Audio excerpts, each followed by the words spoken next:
Welcome to episode 35 of Fascinating, a Star Trek podcast. The Doomsday Machine. In this week's episode, the Enterprise discovers a stricken starship and its traumatised commander adrift after sustaining significant damage in an encounter with a weapon of unknown origin. When Kirk and Scotty are stranded on the wreck, the stunned Commodore commandeers the Enterprise to chase his whale. Can Kirk and Spock regain control before it's too late? Or will a second crew be sacrificed in a futile effort to end the threat?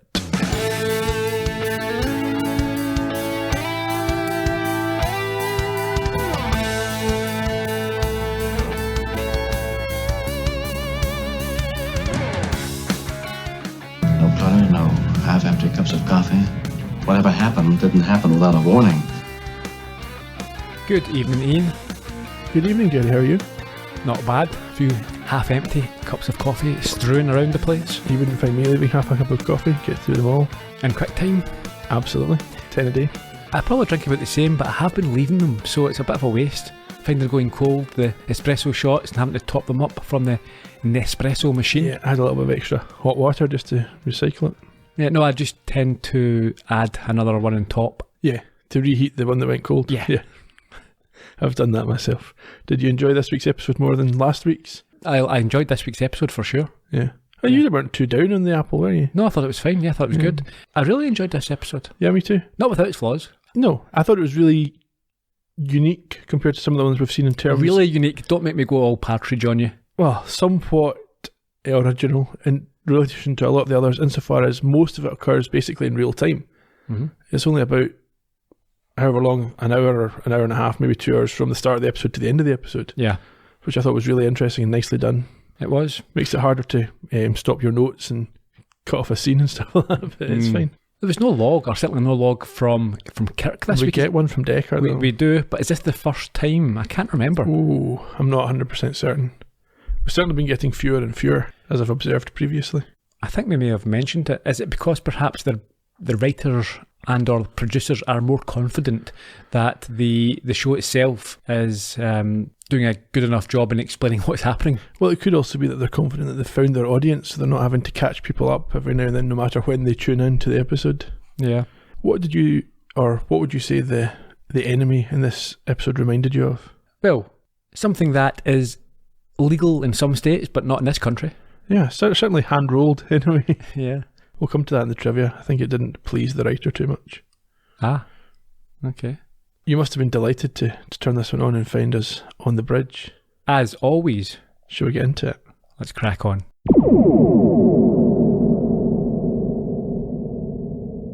Kirk enters. He has a bit of urgency around him, and he's been informed by Uhura's replacement. Yeah, what was that all about? I have no idea. Her name's Palmer. I don't get this. Unless there was a specific reason, i.e. Nichelle Nichols was ill that week during filming and they had to bring in a sub. What possible reason could there be for saying, do you know what, you're not in it this week, we're going to bring in some random... Yeah, I don't get it. I mean, your suggestion there might be the right thing because they were obviously filmed to a tight schedule. Mm-hmm. This one was actually filmed over a tighter schedule than most of the others. And yeah, so if you were off for a week, then you weren't in the episode, basically. Yeah. So maybe it was something like that. Maybe she was filming something else. Because I know that George Takei certainly had time off during this season to go off and do other filming adventures. You would have thought, however, that they've got more than enough staff, enough actors to simply give it to one of the cast that remain. Yeah. Oh well, they don't. It's just odd. I don't understand it. No, I don't know. I don't have an answer, so there's not any known reason for this. Is she on Twitter? The actress? Yeah. Nichelle Nichols. Oh, Nichelle Nichols. I don't think she's in the best of health these days. Ah. There must be some super nerds out there that can tell us. They know everything, don't they? Shatner will know. He was there. No, one of the listeners, somebody out there, come on, let us know. You can ask Shatner when you go to see him next year. Don't you bring that up. He cancelled on me again. This is the second time I'm getting... You cancelled on him the last time. Yeah, okay, that's fair enough for one each. But I'm a little bit peeved. I got an email in yesterday saying the rescheduled gig, or the gig in the Usher Hall, Edinburgh, has been cancelled. Not being postponed. And at the same time, they tell me that they've changed their payment gateway since I ordered, and I couldn't get an automatic refund. I had to phone up and give my card details to a chap on the other end who took my analog telephone, and he wrote down. I'm thinking, I don't trust this person at all. But yeah, yes, I'm the Usher Hall. Please give me your card details. It could be some sort of elaborate scam, couldn't it? Actually, thinking about it, they've just got all these people to phone up. There's a. In fact, that might be done. Yeah, you probably should phone the Usher Hall separately to find out if it actually is cancelled. In fact, I'm going to feel a right fool here. I consider myself quite savvy when it comes to these sort of things. I get an email and a telephone number to phone up and give my bank details. You did it. And I did it. Oh no. In fact, let's stop it. Pause now that's cleared up. Yep, thankfully. Whew. Yes, no, I don't understand why I wasn't there. I don't understand why Palmer came in, but Palmer does return in a future episode, so at least it's not just a one-shot thing. Fair enough. They've brought the ship to system L370 because they received a distress call, but Spock notes something unusual. What was that? The solar system's gone. Yeah, the entirety of it. It's just reduced to rubble. Now, I'm not a scientist, okay? Are you sure? Okay. I would have thought there would be more significant issues than just rubble floating around. Would there not be gravity-based problems? Nah. Black holes and all that. Things get... The time you can't just remove planets from solar systems. Yeah, I think. There would be greater effects. But black holes. Also, they talk as if the planets were lined up in a straight line to the star. Some of them would be millions of miles at the other end of their orbit. Black hole tunnels. Things. I find this dubious. This is what you find dubious? Yes. Okay, fine. Kirk likens the damage to a star going nova, but notes that this particular star remains intact. Does he? He does. Okay. They enter a new sector and find that it too is no more. And there's still no sign of the starship Constellation, which is captained by Matt Dekker. Now, did we mention that? We should have. Palmer picked up this distress signal. Yeah. And she couldn't get through to it, but it was coming from the Constellation. Yes, that obviously should ring bells for people who know about the Enterprise being a Constellation class starship. So you should expect to see something that looks a lot like the Enterprise, if they ever find it. Palmer picks up a distress beacon again. A disaster beacon? That's what it is, yeah, disaster beacon. And that's supposed to be beyond distress. And Spock picks it up in his sensors. Now, I'm not sure if I've mentioned this before. Spock has a very unusual way of pronouncing sensor and phaser. He really emphasises the or part. Yeah. And it was very evident to me in this episode. It's sense or and phase or. Now, I don't know if that's a deliberate character trait that he's developed for Spock, or does he say that in real life? My guess would be it's acting. And then he's doing it to emphasise the alienness of Spock. That would be my guess. I don't know for sure. I don't dislike it, but it's just very, deflector. Yeah. Yeah, he notes here that the two inner planets of this solar system remain intact. And he's found the Constellation. Yes, however, it is drifting. Palmer gets no response from it, and Spock states that it is showing no energy output, or very little. And so Kirk tells Sulu to approach. Yes, he also takes the Enterprise to red alert, and we get a report from Palmer of heavy subspace interference. I quite like the shots of manoeuvring between the debris. This apparently was the most labour-intensive of the epissodes to remaster. There's over 200 separate I can imagine, shots. But I did appreciate it. It was a nice visual effect. There's actually quite a good outtake. You can find it on YouTube where someone's done up a fake version of this where they put the wrong name on the front of the Constellation, call it the Constellation, and they're pranking one of the guys whose job it was to oversee the remastering. Right. He gets very upset. We then have the credits before we return to the bridge, where Sulu is told to scan the vicinity for any other vessels, as Palmer repeats that she can't get the response from the ship, and that, as you mentioned, there is a lot of subspace interference. Spock assesses the damage and notes that life support is operating on the Constellation at a low level, but the bridge is uninhabitable. Yeah, it's out of commission due to damage, and we see the damage, or we have seen on the ship itself, on the exterior, where it's been hit by the debris, no doubt. However, the remainder appears to be able to sustain life. although the interference means that it is difficult to be accurate about this. Kirk makes a bizarre decision to drop to yellow alert at this stage and assembles a landing party to go board the Constellation, leaving Spock in charge. That's after Sulu confirms that there are no other vessels in the area. Well, I suppose that might make you a bit more reassured, but I still would be keeping my red alert going. Definitely. Something's destroyed a solar system. Yes. I'll be fine. Multiple solar systems. Yeah. How aggressive can this thing be? Yeah, it's not going to come for us. No.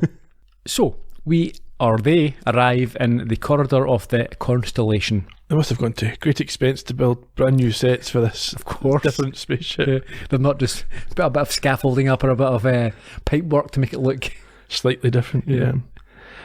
The ship is a mess. Kirk sends Scotty to check whether the phasers have been fired and asks McCoy to come with him. So I'm not sure if it's an engineering or not, but like the rest of the ship, it is a mess, and Scotty orders a full structural and control system check. So we meet up with Kirk and McCoy in a room. Yes, and they are noting here that the crew didn't seem to have been caught by surprise by whatever destroyed the ship. As we heard in the intro clip. So he communicates with Spock and asks if it is possible that the crew were beamed down to one of the planets nearby, but he is told no, due to the lethal conditions. Yeah, the planets that Spock describes sound like the first two planets in our solar system, the first being molten hot and the second being poisonous. Yes. In between all this, we get cut back briefly to Scotty, who isn't in the mood for speculating when he's asked by one of his colleagues, and heads off to check the engines. I don't know if he's already checked the phasers or if he's forgotten that he was being asked to check the phasers, but he's going to look at the engines now anyway. Yeah, I think soon after he catches up with the others and reports that the warp drive is gubbed and the impulse engines aren't great either, but it might be possible to use them in some way. And we find that he has in fact checked the phasers. He says they've been fired and the banks are exhausted. And Kirk wonders where the crew are and claims that Dekker isn't the type to give up while his life support systems are still operational. Scotty then has an idea. Yeah, they're going to play back the last captain's logs to see if they can learn something about what was happening. So, to do that, we head to the auxiliary control room. They arrive to find Dekker slumped over the control desk, eyes staring and in a bit of a trance. Yes, we get one of the great acting performances of all time in this scene. By WW. Yes, we do. We'll talk about him later on. He was quite dramatic. Very dramatic. Some might say overly dramatic, but it was enjoyable and I thought it worked. Yeah, I mean, there's trivia about this. Basically, he thought the whole thing was a bit cartoonish, so he decided to overact. Okay. It's a decent approach. I mean, Star Trek is quite cartoony. Yeah, at times. Can be. Yeah, it's not a criticism. No, a tone. It's very colourful as well, like a cartoon. They are unable to get a response from him until McCoy gives him a shot. And when he comes round, he mutters that his ship was attacked by a thing. I thought Kirk was a bit harsh on him here. Yeah, he demands to know what he means. He starts yelling at him as if that's going to fix things. McCoy has to step in to tell him that he is in shock before Scotty plays the log. He does, and it talks about exceptionally heavy subspace interference preventing them contacting Starfleet to inform them of the destroyed solar systems, and they're now observing a planet breaking up in system L374. I think it's the fourth planet they refer to. Kirk stops the log and notes that there are now only 2 planets left and tells Scotty to send the microtapes from the sensor memory banks to Spock so that he can provide a full report on what happened. Dekker, however, is in an extremely agitated state and goes on to reveal more of what he has recently experienced. We tried to contact Starfleet. No one heard. No one! We couldn't run. What happened to your crew? Oh, I had to beam them down. Oh, we were dead. No power or phasers, useless. I stayed behind. Last man, captain, last man aboard the ship. That's what you're supposed to do, isn't it? And then it hit again, and the transporter went out. There they were down there, and I'm up here. What hit? What attacked you? They say there's no devil, Jim. But there is. Right out of hell, I saw it. Matt, where's your crew? On the third planet. There is no third planet. Don't you think I know that? There was, but not anymore. They called me, they begged me for help, 400 of them. I couldn't.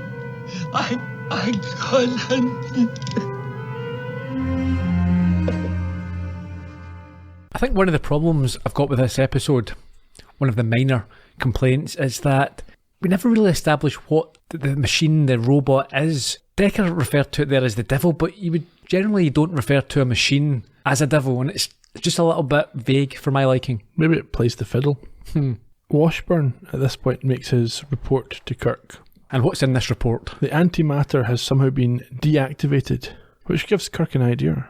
What's that? He asks Scotty to confirm, and Scotty does confirm that this could be due to a general energy dampening field, but they can't think of any realistic source for that in the area.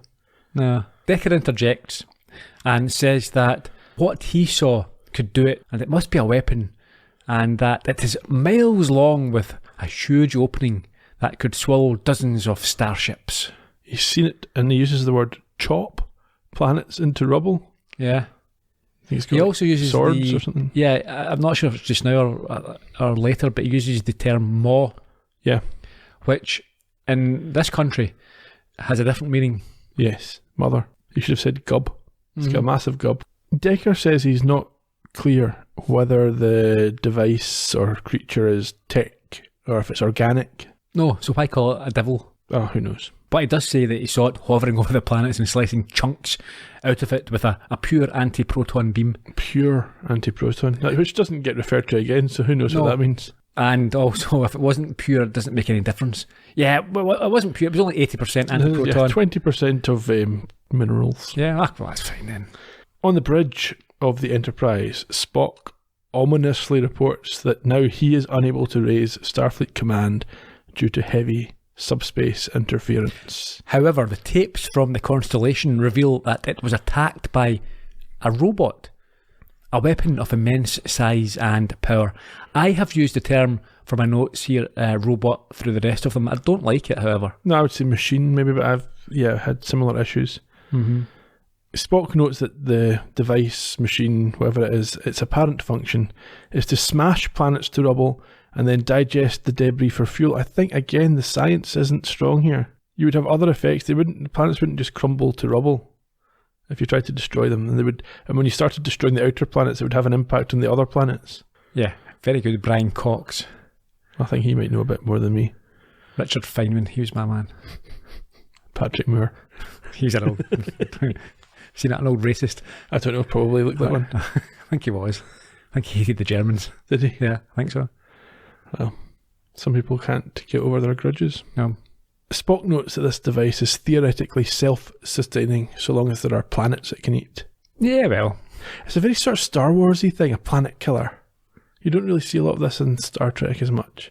Not so far, no. Obviously this is before Star Wars, but it's not a concept that you see a lot of in comparison to Star Wars, which has it in pretty much every movie.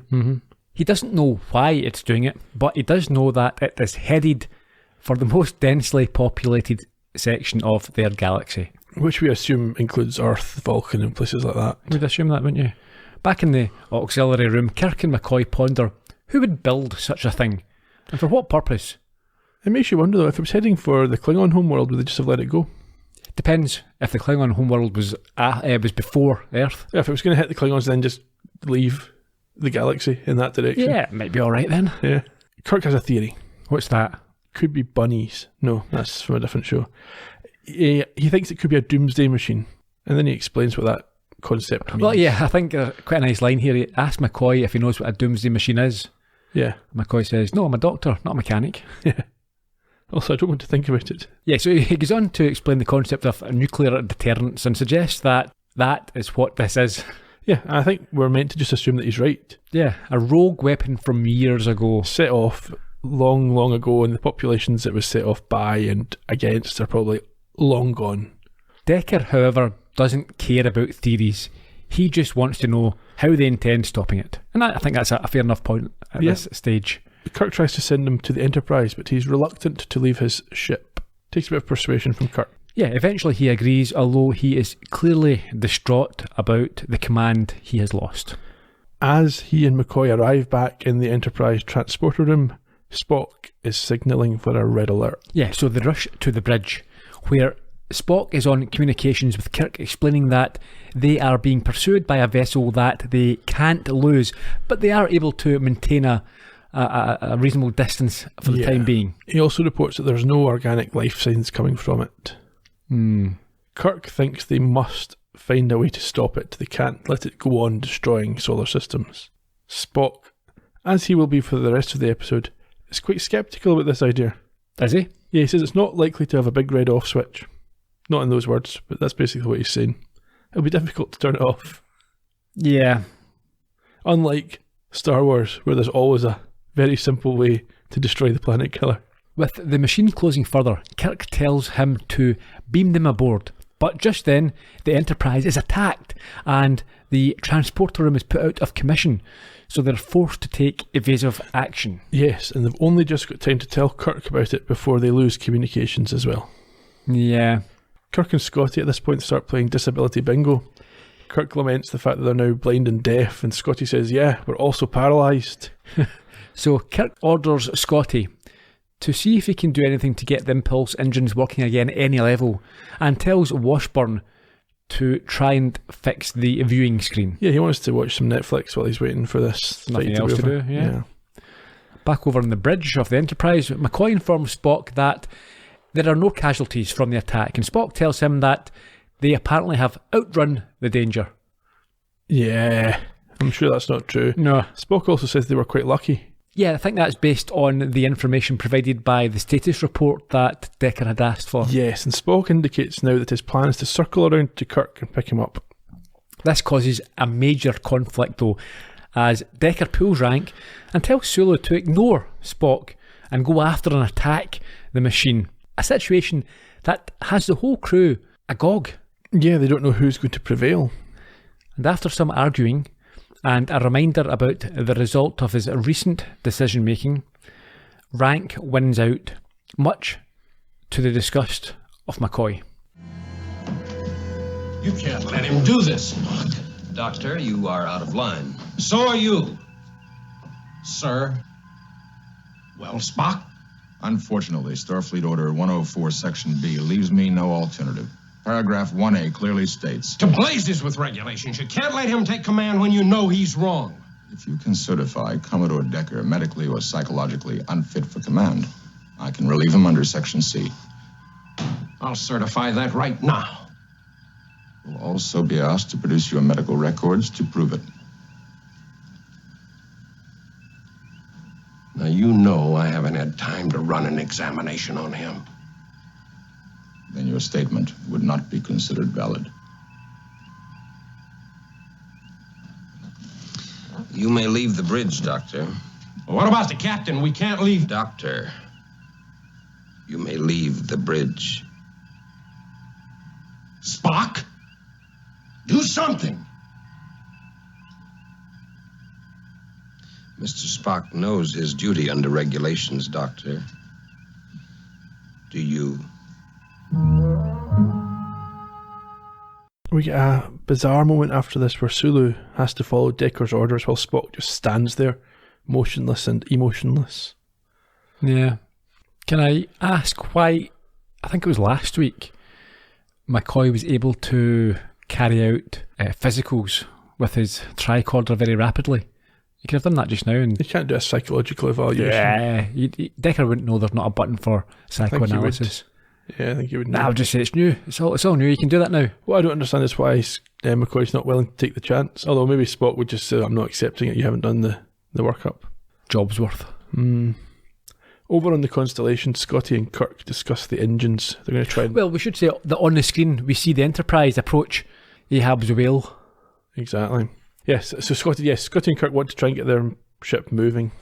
The Enterprise is taking heavy fire at this point, but Dekker orders them to maintain their course, despite Spock's very loudly stated warnings.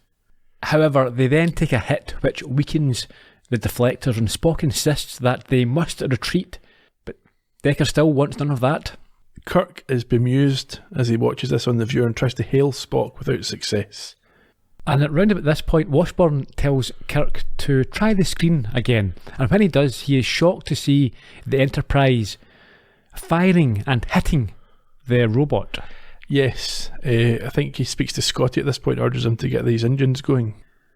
Yeah, from the bridge, firstly, we see that the shot makes no difference. Yeah, Sulu says that we had a direct hit and it didn't do anything.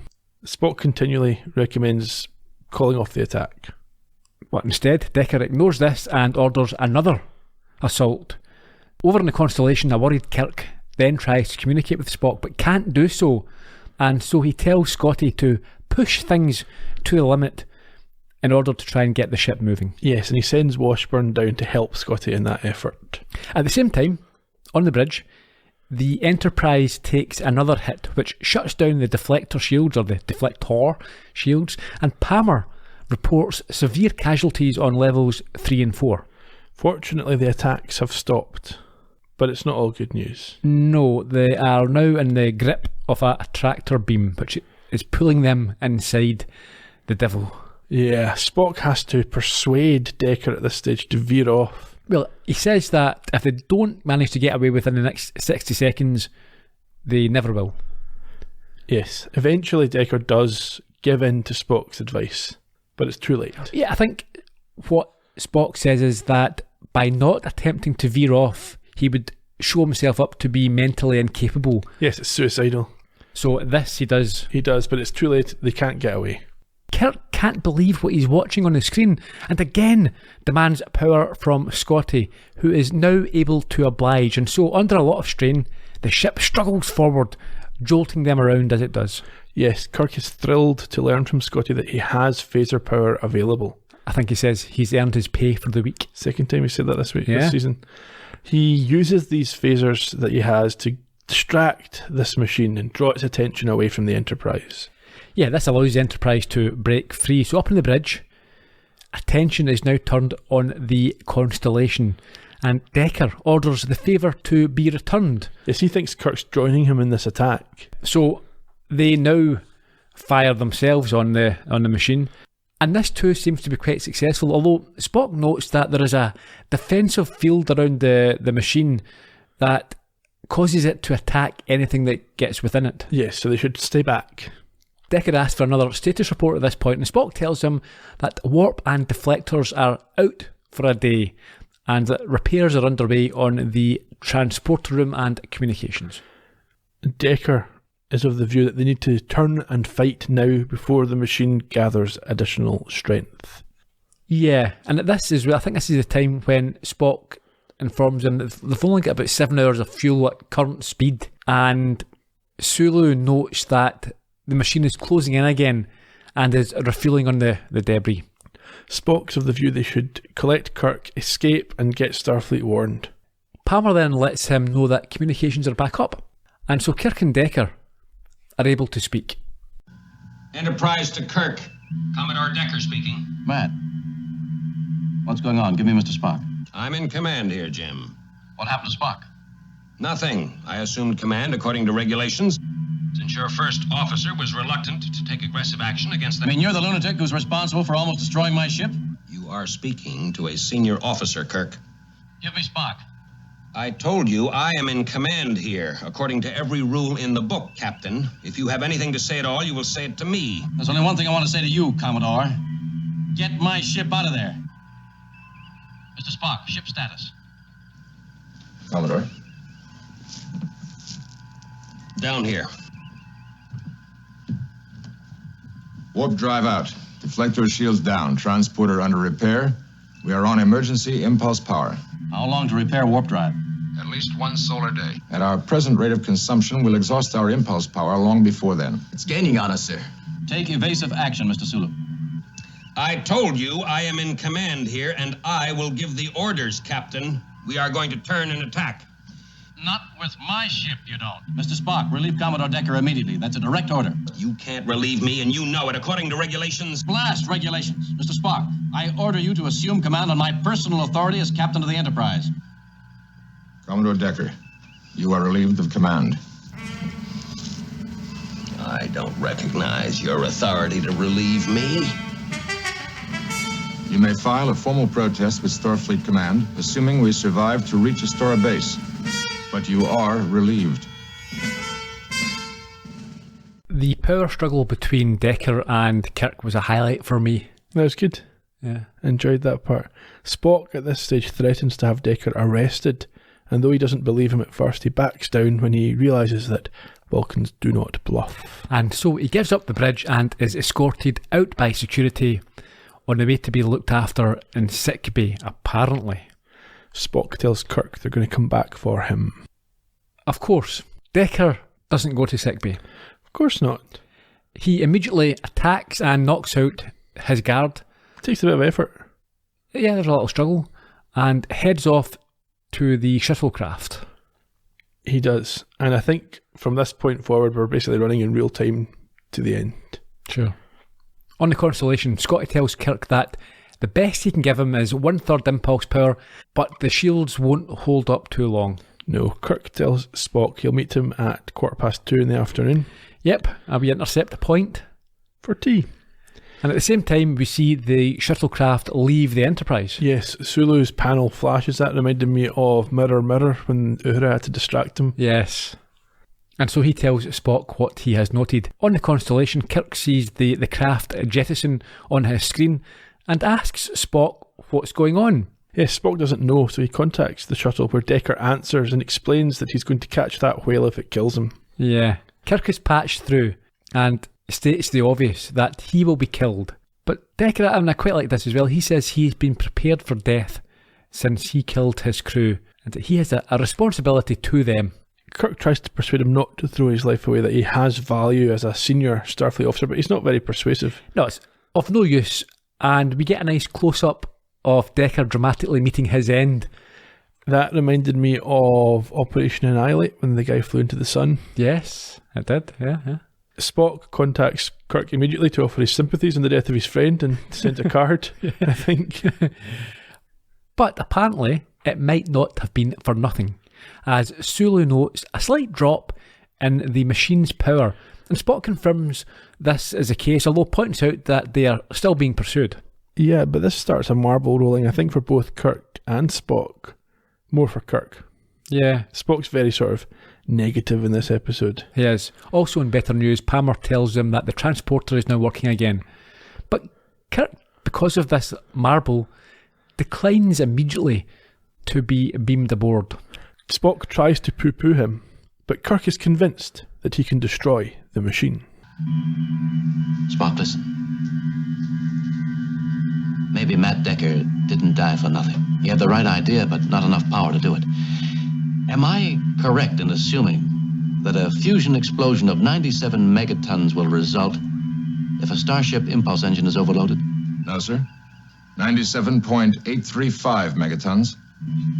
97.835. Will it be powerful enough to destroy that thing out there? Negative, Captain. Its hull is pure neutronium. There is no known way of blasting through it. Not through it, Spock. From inside it. Will it be enough? Insufficient data. I shall try to take further sensor readings. Do the best you can and make it fast. Kirk to Scott. Yes, sir. The damage control party just beamed back to the Enterprise. Good. Scotty, Can you set the ship's impulse engines to overload? Aye. The shape this thing's in, it's hard to keep it from blowing. I want you to rig a 30-second delayed detonation device and rig it so that it can be blown from up here. Aye, sir. Set it and get up here as fast as you can. Right away. Captain? The object's neutronium hull makes sensor readings of the inner mechanism impossible. Spock, you don't know. Correct. Captain, you're getting dangerously close to the planet killer. I intend to get a lot closer. I'm gonna ram her right down that thing's throat. Spock doesn't want Kirk to throw his life away like Dekker did. But Kirk reassures him he's not intending to die here. No, he has another idea. What with the delay detonation, he will have 30 seconds to get beamed back on board. Spock remains as sceptical as he's been throughout. Yeah, they don't even know that the explosion will take down the machine. And on top of that, the transporter is not 100% reliable at the moment. Therefore, that's a 30-second window. Might be a bit... Yeah, they're not getting a lot of room for manoeuvre there, are they? Kirk, of course, is willing to take the chance. Scotty's dubious as well. Why? Just, he thinks it's chancy with the transporters a bit funky today. He explains to Kirk how he's rigged up the explosion and then heads back to the Enterprise himself. Yes, where he experiences the temperamental nature of the transporter firsthand. It takes a while for him to materialise, and when he gets there he's very upset. But he thinks he knows how to fix it. Up on the bridge, Spock tells Kirk he needs to wait a few moments because of this problem, but Kirk insists that they don't have the time and he is already losing power. Yes, Spock urges Scotty, who's stuck up a Jeffries tube by now, to get things sorted quickly. We see Kirk approach the machine. Why does the machine not attack him? He must be entering its sphere of defence. Yeah, that's a good point, isn't it? It doesn't even tractor beam him. Maybe it doesn't see that ship as a threat. Yeah, maybe it's thinking, oh, you're coming in here, you're going to die anyway. Maybe, yeah, if it scans him, it says no weapons. Mm-hmm. Yeah.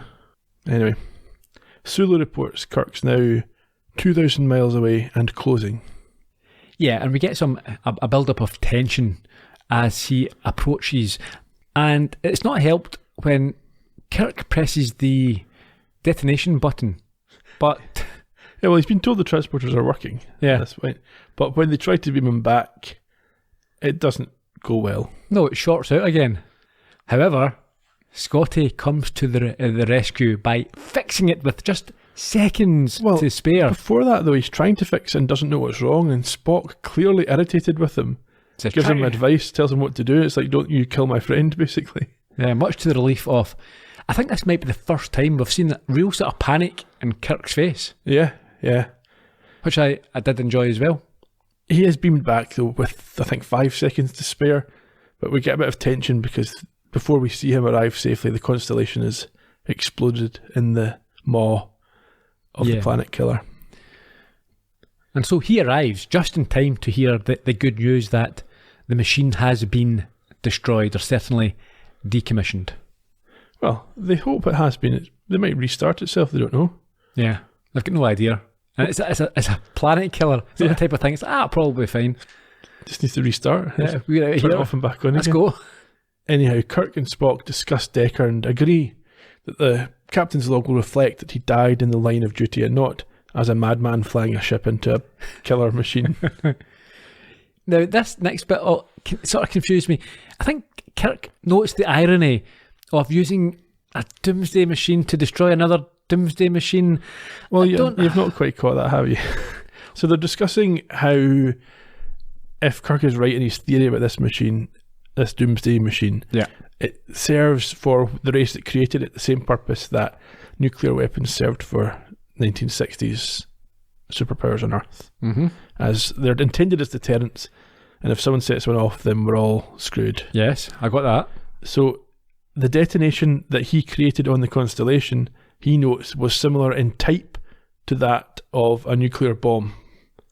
So because of that, he makes the connection between those Doomsday weapons and the detonation that he caused on the Constellation. Okay, fair enough. And therefore it's the first positive use of such a weapon.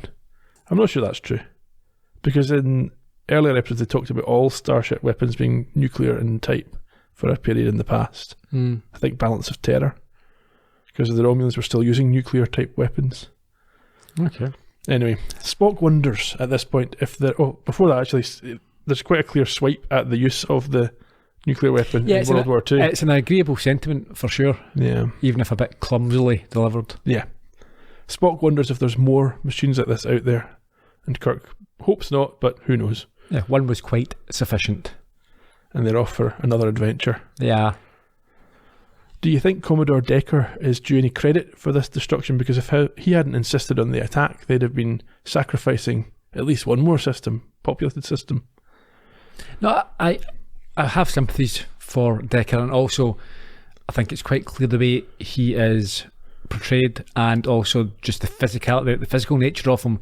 He is under severe pressure. He's had a breakdown, and it's bad enough losing 400 of your crew, but to witness the destruction of solar systems and planets, it would certainly tax the nervous system, I'd have thought. So I think we can give him some unorthodox decision making.